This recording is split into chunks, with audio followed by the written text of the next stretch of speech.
Hola, ¿qué tal? Pues antes de comenzar les deseo un excelente día y en este video les voy a explicar acerca de los fármacos antiasmáticos. Pero antes de comenzar como tal de lleno este tema, tenemos que conocer acerca de cómo funciona la fisiología de la respiración de forma correcta y también acerca de cómo es la fisiopatología de la enfermedad en cuestión, que en este caso pues es el asma. Así que sin más, comencemos con el video. La respiración está controlada por descargas rítmicas espontáneas del centro respiratorio localizado en el tronco del encéfalo, las cuales son moduladas por información procedente de los centros protuberanciales y de zonas más altas del sistema nervioso central, así como de aferencias vagales procedentes de los pulmones. Diversos factores químicos afectan al centro respiratorio, entre ellos la presión parcial en sangre de dióxido de carbono a través de los quimiorreceptores centrales y del oxígeno a través de los quimiorreceptores de los cuerpos carotídeos.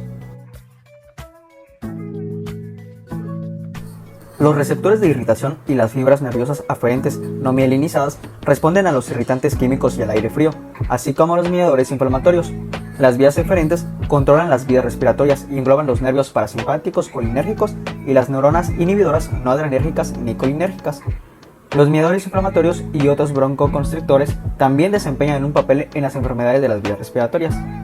El tono del músculo bronquial influye en la resistencia de las vías respiratorias, la cual se ve afectada igualmente por el estado de la mucosa y por la actividad de las glándulas submucosas secretoras de moco en pacientes con asma y bronquitis. La inervación parasimpática predomina en el músculo liso bronquial. Los ganglios parasimpáticos se hallan en las paredes de los bronquios y los bronquiolos, y las fibras postganglionares inervan el músculo liso de las vías respiratorias, el músculo liso vascular y las glándulas. Hay tres tipos de receptores muscarínicos, o receptores M. Los receptores M3 son los más importantes farmacológicamente, se localizan en el músculo liso y las glándulas bronquiales e intervienen en la broncoconstricción y la secreción de mucosidad. Los receptores M1 están en los ganglios y las células postsinápticas y facilitan la neurotransmisión mediada por los receptores nicotínicos, mientras que los M2 son autorreceptores inhibidores que intervienen en la retroalimentación negativa de la liberación de acetilcolina por los nervios colinérgicos postganglionares.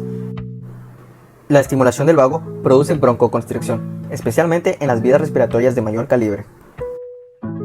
Por su parte, los nervios simpáticos inervan los vasos sanguíneos y las glándulas traqueobronquiales, pero no el músculo liso de las vías respiratorias del ser humano. No obstante, los receptores adrenérgicos beta abundan en el músculo liso de las vías respiratorias, y los agonistas adrenérgicos beta relajan el músculo liso bronquial, inhiben la liberación de mediadores por los mastocitos y potencian la depuración mucociliar.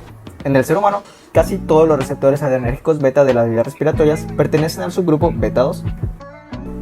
Los receptores de estiramiento de adaptación lenta controlan la respiración a través del centro respiratorio. Las fibras sensitivas no mielinizadas y los receptores de irritación de adaptación rápida asociados a fibras mielinizadas vagales desempeñan igualmente una función relevante en este proceso. Los estímulos químicos o físicos provocan tos, broncoconstricción y secreción de mucosidad, al actuar sobre receptores de irritación de fibras mielinizadas en las vías respiratorias superiores y o sobre receptores de fibra C en las vías respiratorias inferiores. Entre estos estímulos figuran el aire frío y agentes irritantes como el amoníaco, el dióxido de azufre, el humo de tabaco y el compuesto experimental capsaicina, así como diversos mediadores inflamatorios endógenos. El asma es una enfermedad pulmonar que hace que sea más difícil que el aire entre y salga de los pulmones. Esta es crónica, o sea que se vive con ella todos los días. Puede ser grave e incluso potencialmente mortal y no existe una cura como tal, pero puede controlarse para poder vivir una vida sana y normal. Con el asma, las vías respiratorias en los pulmones suelen hincharse o inflamarse. Esto hace que sean más sensibles a las cosas a las que se exponen en el ambiente diario, también llamados desencadenantes de asma. Un desencadenante puede ser un resfriado, el clima o cosas en el ambiente, como polvo, productos químicos, humo y residuos de pelo de los animales. Cuando respira un desencadenante, el interior de las vías respiratorias se hincha aún más. Esto reduce el espacio por el que el aire entra y sale de los pulmones. Los músculos que envuelven sus vías respiratorias también pueden contraerse, lo que hace que respirar sea incluso más difícil. Cuando esto sucede, se le denomina brote de asma, episodio de asma o ataque de asma. Esta crisis asmática se compone en muchos sujetos de dos fases principales, una fase inmediata y otra tardía. Los pacientes asmáticos presentan en su mucosa bronquial linfocitos T activados, con un perfil de producción de citocinas propios de linfocitos de colaboradores Th2. No se conocen bien los mecanismos de activación de estas células, pero los alérgenos podrían representar uno de ellos. En individuos genéticamente predispuestos, el alérgeno interacciona con células dendríticas de linfocitos TCD4, dando lugar al desarrollo de linfocitos Th0, lo que origina un clon de linfocitos Th2. Entonces, estos generan un ambiente de citocinas que dirige a los linfocitos B, células plasmáticas, hacia la síntesis y liberación de inmunoglobulina E, generan citocinas como interleucina 5 que favorecen la diferenciación y activación de los eosinófilos. Sintetizan diversas citocinas, por ejemplo la interleucina 4 o la interleucina 13, que inducen la expresión de receptores de inmunoglobulina E. Además de estos mecanismos, algunos asmáticos presentan atopia, es decir, elaboran IgE específica para un alérgeno, la cual se une a los mastocitos en las vías respiratorias. El alérgeno inhalado se entrecruza con moléculas de IgE de los mastocitos, lo que estimula su desgranulación para liberar histamina y leucotrieno B4. Estos actúan como potentes broncoconstrictores a los que los asmáticos presentan una especial sensibilidad como consecuencia de la hiperreactividad de las vías respiratorias. En el asma alérgica, la fase inmediata aparece bruscamente y se debe principalmente a un espasmo del músculo liso bronquial. La interacción del alérgeno con la IgE unida a los mastocitos induce la liberación de histamina, leucotrieno B4 y prostaglandina. Otros mediadores liberados son la interleucina 4, la 5, la 13, la proteína inflamatoria de macrófagos 1-alfa y el factor de necrosis tumoral alfa. Varias quimiotoxinas y quimiosinas atraen a los leucocitos, especialmente a los eosinófilos y los monocitos, lo que prepara el terreno para la fase tardía.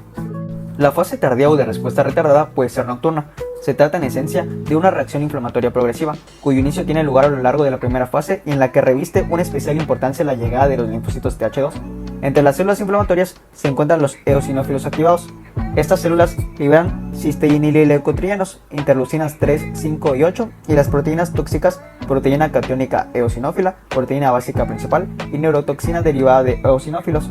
Estas sustancias tienen una función señalada en la fase tardía, ya que ocasionan daños al epitelio y provocan su desaparición. Otros posibles mediadores del proceso inflamatorio de la fase tardía son la adenosina, el NU inducido y los neuropéptidos. Bueno, ahora vamos a pasar a hablar sobre la clasificación farmacodinámica de los antiasmáticos. Pues los fármacos antiasmáticos son un grupo de medicamentos usados para tratar el asma. Cabe destacar que se utilizan tanto en caso de crisis de asma como método de prevención. Por otra parte, en función de sus características y de sus efectos sobre el paciente, podemos diferenciar distintos tipos de estos fármacos. Vamos a dividirlos en dos grandes grupos. El primero corresponde a los broncodilatadores, los cuales a su vez se dividen en agonistas beta-2, metilxantinas y antimuscarénicos. Y el otro grupo es para los antiinflamatorios, los cuales se dividen en corticosteroides, en inhibidores de la liberación de mediadores y en los inhibidores de los leucotrienos. Los bronquidilatadores son fármacos capaces de relajar el músculo liso de las vías respiratorias. Su uso clínico se basa en dos supuestos. Primero, que en la enfermedad que se pretende tratar, el componente motor encargado de la broncoconstricción tiene un papel significativo. Y segundo, que este componente motor es de naturaleza reversible e influenciable por fármacos relajantes. En la primera clasificación de este grupo encontramos a los agonistas beta-2, los cuales se encuentran también los no selectivos beta-1 y beta-2, como la isoprenalina, la adrenalina, la exoprenalina y la efedrina, y los selectivos beta-2 de corta duración de acción, como el salbutamol, la terbutalina, el fenotirol, y también tenemos a los selectivos beta-2 de larga duración de acción, como el salmeterol y el formoterol. Estos son los bronquidilatadores más utilizados y eficaces en la práctica clínica. Son eficaces frente a cualquier estímulo broncoconstrictor en las vías respiratorias tanto centrales como periféricas.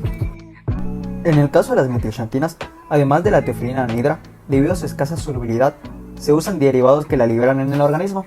El más importante es la aminofilina. Otro derivado es la oxitrifilina y otros derivados que no liberan teofilina en el organismo, que por lo tanto no pueden compararse a las características farmacológicas de la teofilina, son la diprofilina, la tamifilina y la proxifilina, que su uso clínico es menos extendido. Estos como tal producen broncodilatación, pero tienen cierta actividad antiinflamatoria igualmente, y son inhibidores no selectivos de la fosfodiesterasa de AMP cíclico y GMP cíclico y activador de la histona desacetilasa. Los antimuscarínicos encontramos principalmente la introducción de compuestos cuaternarios como el bromuro de hipatropio. Ha permitido utilizar la vía inhalatoria y obtener la broncodilatación con muy pocos efectos adversos, aunque su eficacia clínica es menor comparada con los agonistas beta-2 en el asma. El avance más significativo se dio en el bromuro de tioropio, ya que es un fármaco bloqueante no selectivo de receptores muscarínicos, pero que parece tener cierta actividad cinética porque su velocidad de disociación de los receptores M2 es más rápida que de los M3 y M1, por lo que se comporta como relativamente selectivo de M3. Ahora en el caso de los antiinflamatorios, pues este grupo farmacológico podría resolver una inflamación bronquial preexistente o impedir el posterior desarrollo de inflamación en el asma. Dado que son incapaces de revertir el broncoespasmo, no son útiles para el ataque agudo de asma, excepto las acciones agudas no genómicas descritas para los corticoides. La primera clase son los corticosteroides, que son los fármacos cuyo empleo está mejor establecido en el tratamiento antiinflamatorio del asma. Se administran por vía inhalatoria para conseguir un efecto antiinflamatorio local con escasa repercusión adversa sistémica. Los corticosteroides que se emplean por esta vía son la diclometasona, budenosida y fluticasona. En algunos países se encuentra ya comercializada la ciclesonida, que es un profármaco que tras su inhalación se convierte por actividad de esterasas pulmonares en un metabolito activo que es efectivo una vez al día en asmáticos. Cuando se necesitan glucocorticoides por vía oral, que es mayormente para asma grave, pues pueden utilizarse la prednisona o prednisolona. Cuando el paciente ha sido tratado con estos fármacos durante meses o años de forma continua, no se deben retirar de forma brusca, ya que ello puede causar agudizaciones graves de la enfermedad. La segunda clase le pertenece a los inhibidores de la liberación de mediadores, y estos son la clase de fármacos que están formados por cromoglicatos disódico, nedocromilo y ketotifeno. El cromoglicato es utilizado desde hace muchos años, es una cromona relacionada con quelina, de la planta Amibisnaga. El nedocromilo está relacionado estructuralmente con el cromoglicato. Estos fármacos se usan por vía inhalatoria como tratamiento de fondo en el asma bronquial. El ketotifeno se utiliza por vía oral en la profilaxis del asma, aunque parece menos efectivo que los anteriores y presenta efectos secundarios similares a los de los antihistamínicos. Por último, tenemos a los inhibidores de los leucotrienos, que se dividen en antagonistas de los receptores de los leucotrienos, que son el montelukast y el zafirlukast, y poseen una discreta actividad broncodilatadora, pero sobre todo tienen actividad antiinflamatoria. Son los efectivos en el asma alérgica, el asma por aspirina y el asma inducida por el ejercicio, administrados por vía oral. Y por otra parte están los inhibidores de la síntesis de los leucotrienos, que son los que bloquean la 5-lipooxigenasa que impide la formación de leucotrienos. El fármaco prototipo es el Sileutron, que presenta actividad en el asma alérgica y el asma inducida por ejercicio. Por parte de los broncodilatadores tenemos a los agonistas beta 2. La activación de los receptores beta 2 va a provocar la activación de la adenilil ciclasa a través de la proteína GS, ocasionando así un aumento del monofosfato de adenosina cíclico intracelular y la activación de la proteína sinasa A. La proteína sinasa A fosforila una variedad de sustratos blancos, dando origen a la abertura de los canales de potasio activados por calcio, con lo que se facilita la hiperpolarización, disminuye la actividad de la vía del inositol trifosfato y por lo tanto habrá una disminución de calcio a nivel intracelular. También se incrementa el intercambio de sodio-calcio y aumenta la actividad de sodio-calcio ATPasa y disminuye la actividad de la sinasa de cadena ligera de miosina y aumenta la fosfatasa de la cadena ligera de la miosina. Esto da como resultado que los agonistas beta 2 vayan a inducir una relajación del músculo liso de las vías respiratorias, lo cual es su efecto broncodilatador esperado. Aquí tenemos un ejemplo igual rápido de las metilxantinas y uno de sus mecanismos terapéuticos contra el asma, el cual es la inhibición de la fosfodiesterasa. Las metilxantinas son inhibidores de fosfodiesterasa no selectivo, pero el grado de la inhibición es relativamente mínimo a concentraciones que se encuentran dentro del rango terapéutico. La inhibición de la fosfodiesterasa y la elevación concomitante de monofosfato de adenosina cíclico celular y GMP cíclico es lo que probablemente explica la acción broncodilatadora de las metilxantinas. Ahora en el caso de los antiinflamatorios vamos a enfocarnos en los corticosteroides. En su mecanismo primero tenemos que los estímulos inflamatorios activan la enzima quinasa beta, que a su vez va a activar el factor de transcripción del nombre factor nuclear kappa beta. Un dímero de las proteínas P50 y P65 se transloca al núcleo y se une a sitios de reconocimientos K-beta específicos y a coactivadores como la proteína de unión ACREP, que tiene actividad intrínseca de histona acetiltransferasa. Esto tiene como resultado la acetilación de histonas centrales y la consiguiente expresión aumentada de genes que codifican múltiples proteínas inflamatorias. Así que en este mecanismo, los receptores de glucocorticoides citosólicos se unen a los corticosteroides. El complejo receptor ligando se traslada al núcleo y se une a coactivadores para inhibir la actividad de la histona acetiltransferasa, de dos maneras, directamente y más importante, reclutando histona desacetilasa 2, que invierte la acetilación de histona, lo que lleva a la supresión de genes inflamatorios activados. Entonces, este mecanismo es lo que hace que los corticosteroides tengan efectos amplios en la transcripción génica, lo que aumenta la transcripción de varios genes antiinflamatorios y suprime la transcripción de muchos genes inflamatorios. Los corticosteroides tienen efectos inhibidores en muchas células inflamatorias y estructurales que se activan en el asma y que evitan el reclutamiento de células inflamatorias hacia las vías respiratorias. Esto ha sido todo por esta ocasión y muchas gracias por ver el video.